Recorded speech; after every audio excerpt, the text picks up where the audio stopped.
Hello pare. Good morning. Pare. Parang saan ka? Parang nasa heaven ka na yata ngayon. Wala, nagkakape na naman. Another day.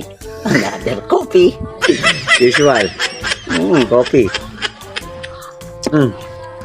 Balita sa'yo. Di pare, pinahilig ko yung anak ko kagabi. Oh. Pinatawas ko pala. Oh. Pagkagaling namin, papunta kami ng tawasan. Ay may nabasa akong nakapaskil daw sa kanto. Oh. Ang nakasulat stay alive, don't take drugs. Oh, totoo naman eh.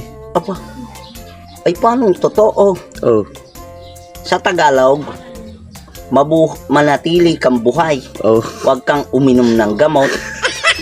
Ay paano yung may mga sakit, hindi na paiinumin ng gamot, ay dinatuluyan. Kalukuhan niya. Pauwi na kami. Oh, sige. Galing pagpapatawas. Mm. Itong anak kong babae, Oh. yung pangalawa, Oh.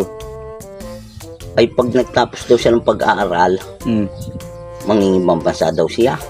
Oh. Ang gusto niya raw trabaho, babysitter. Ay siya, magandang trabaho yan. Oo. Oh. Ay nagtanong sa akin, Ano sabi? Papa, ano ga ginagawa ng mga babysitter? Oh. Ano sabi mo?